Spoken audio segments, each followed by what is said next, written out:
Selamat malam, salam sehat jemaat Tuhan. Kita bersyukur hari ini kasih Tuhan boleh kita alami bersama. Dan malam hari ini sebelum kita beristirahat, mari persiapkan hati kita untuk menghadap hadirat Tuhan melalui renungan malam. Firman Tuhan akan diberitakan, kita mohon kekuatan di dalam doa. Kami bersyukur kepadamu ya Tuhan, pemeliharaan-Mu dan kasih-Mu terus kami alami dalam kehidupan ini. Hari ini Tuhan sudah menjaga dan menolong kami dalam berbagai aktivitas yang kami lakukan. Biarlah semua yang kami lakukan berkenan bagi Tuhan dan membawa sukacita dalam kehidupan ini. Malam hari ini Tuhan, kami rindu mendengarkan suara Tuhan melalui firman kebenaran. Terangi hati kami dengan kuasa Roh Kudus-Mu.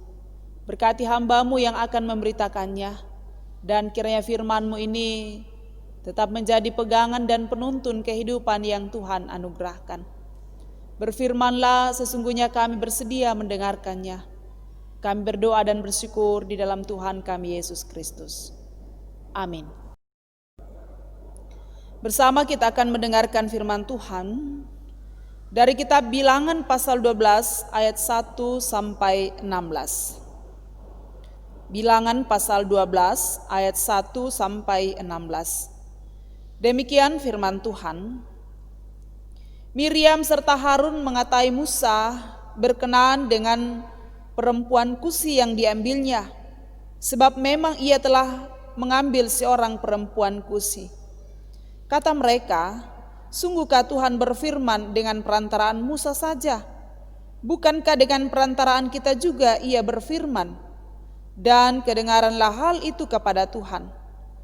Adapun Musa ialah seorang yang sangat lembut hatinya, lebih dari setiap manusia yang di atas muka bumi. Lalu berfirmanlah Tuhan dengan tiba-tiba kepada Musa, Harun dan Miriam, keluarlah kamu bertiga ke kemah pertemuan. Maka keluarlah mereka bertiga. Lalu turunlah Tuhan dalam tiang awan dan berdiri di pintu kemah itu. Lalu memanggil Harun dan Miriam. Maka tampillah mereka keduanya. Lalu berfirmanlah ia, dengarlah firmanku ini. Jika di antara kamu ada seorang nabi, maka aku, Tuhan mengatakan diriku kepadanya dalam penglihatan. Aku berbicara dengan dia dalam mimpi. Bukan demikian hambaku Musa, seorang yang setia dalam segenap rumahku. Berhadap-hadapan aku berbicara dengan dia, terus terang, bukan dengan tekah-tekih, dan ia memandang rupa Tuhan. Mengapakah kamu tidak takut mengatai hambaku Musa? Sebab itu, bangkitlah murka Tuhan terhadap mereka. Lalu pergilah ia, dan ketika awan telah naik dari atas kemah, maka tampaklah Miriam kena kusta, putih seperti salju. Ketika Harun berpaling kepada Miriam, maka dilihatnya bahwa dia kena kusta. Lalu kata Harun kepada Musa, Tuanku, janganlah kiranya timpakan kepada kami dosa ini yang kami perbuat dalam kebodohan kami. Janganlah kiranya biarkan dia sebagai anak gugur yang pada waktu keluar dari kandungan ibunya sudah setengah busuk dagingnya. Lalu berserulah Musa kepada Tuhan, Ya Allah, sembuhkanlah kiranya dia. Kemudian berfirmanlah Tuhan kepada Musa, sekiranya ayahnya meludahi mukanya, tidakkah ia mendapat malu selama 7 hari? Biarlah dia selama 7 hari dikucilkan keluar tempat perkemahan, kemudian bolehlah ia diterima kembali. Jadi dikucilkanlah Miriam keluar tempat perkemahan 7 hari lamanya, dan bangsa itu tidak berangkat sebelum Miriam diterima kembali. Kemudian berangkatlah mereka dari Hasrot dan berkemah di padang gurun Paran.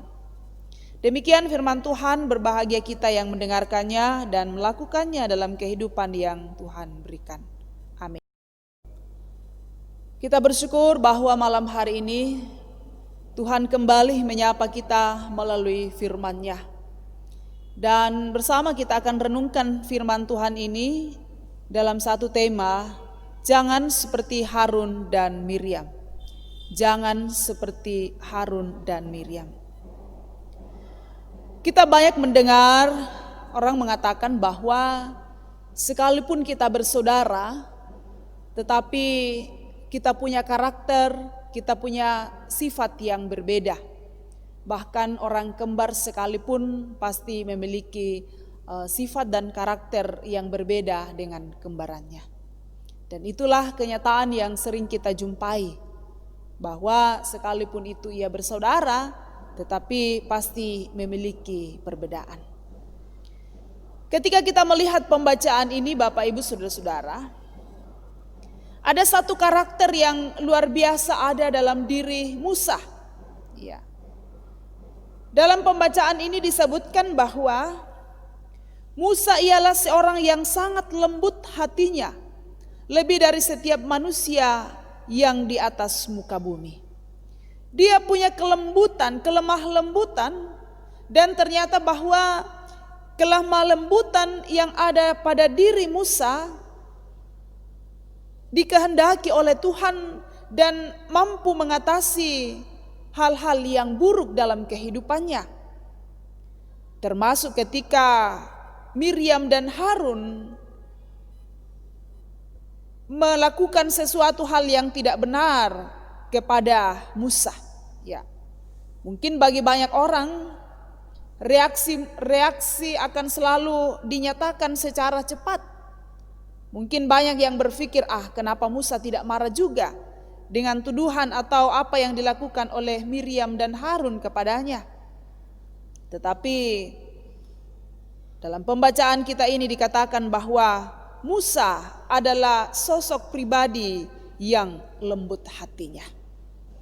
Bapak Ibu Saudara-saudara yang sama dikasihi Tuhan, tindakan atau iri hati yang terjadi dalam diri Miriam dan Harun ternyata berdampak buruk pada dirinya.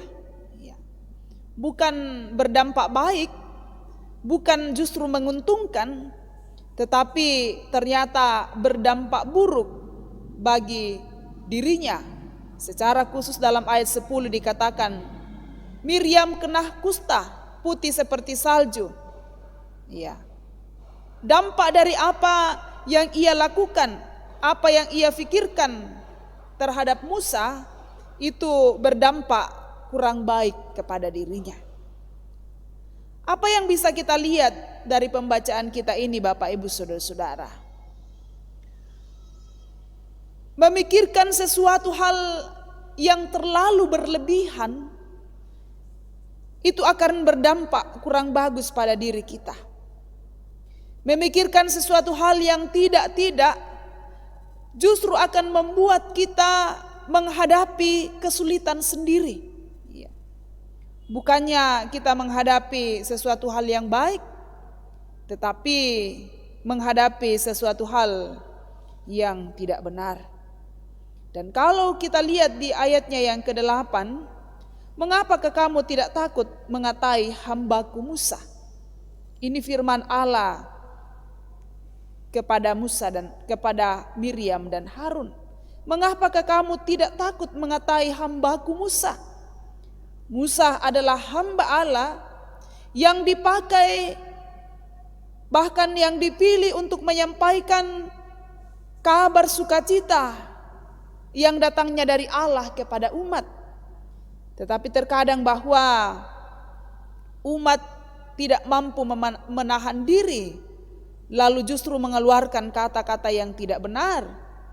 Dan kalau kita lihat dalam pembacaan ini, sesungguhnya keberadaan umat pada saat itu juga diwakili oleh Miriam yang memikirkan hal-hal yang tidak benar tentang Musa dan akibatnya buruk terhadap dirinya. Pelajaran berharga sekali lagi Bapak Ibu Saudara-saudara untuk kita lihat dari pembacaan kita ini. Sifat yang diperlihatkan oleh Harun dan Miriam sangatlah tidak benar. Dan apa akibatnya? Bahwa ia menghadapi sebuah bencana yang tentu tidak terpikirkan dalam kehidupan secara khusus bagi Miriam. Nah, karena itu kita diajarkan bersama-sama untuk tetap menahan diri, untuk tetap mengandalkan kuasa Tuhan dalam kehidupan kita, bukan mengandalkan kuasa kita, kekuatan kita, tetapi selalu mengandalkan kuasa yang bersumber dari Tuhan, seperti yang diperlihatkan oleh Musa melalui pembacaan kita. Terpuji nama Tuhan, dan kita semua diberi kemampuan untuk menjalani kehidupan ini dengan benar, tidak memikirkan hal yang tidak terhadap orang lain, dan selalu menjalani kehidupan ini sesuai dengan kehendak Tuhan. Amin. Mari kita berdoa. Puji dan syukur kembali kami persembahkan kepadamu ya Tuhan. Kasih-Mu boleh kami alami, penyertaan-Mu boleh kami rasakan bersama hingga pada saat ini. Bahkan syukur untuk firman-Mu yang kembali mengingatkan kami bagaimana kami tidak memiliki sifat seperti Harun dan Miriam. Dan ketika firman-Mu ini tetap menjadi pegangan kehidupan kami meyakini bahwa berkat-berkat-Mu akan terus tercurah dalam kehidupan kami. Kami terus berdoa kepadamu untuk kehidupan jemaat-Mu, berkati mereka, tuntun mereka untuk menjalani kehidupan ini. Jauhkan dari hal-hal yang tidak berkenan bagi Tuhan, pikiran-pikiran yang tidak dikehendaki oleh Tuhan. Dan dalam kehidupan kami pula nama Tuhan terus dimuliakan. Untuk berbagai pergumulan yang kami alami, Tuhan menopang dan menguatkan kami. Bahkan untuk berbagai sukacita yang terjadi, Tuhan sempurnakan. Ajar kami untuk terus melihat kasih Tuhan dalam berbagai bentuk kehidupan yang kami jalani bersama. Terima kasih untuk setiap kemurahan-Mu yang boleh kami alami. Dan kiranya malam ini kami boleh beristirahat dengan selamat sejahtera. Besok pagi kami boleh bangun untuk melanjutkan aktivitas yang Tuhan anugerahkan. Dalam semuanya itu nama Tuhan dimuliakan. Kami berdoa dan bersyukur kepada-Mu di dalam Tuhan kami Yesus Kristus. Amin. Demikian ibadah kita, terima kasih dan selamat malam untuk kita semua. Tuhan memberkati.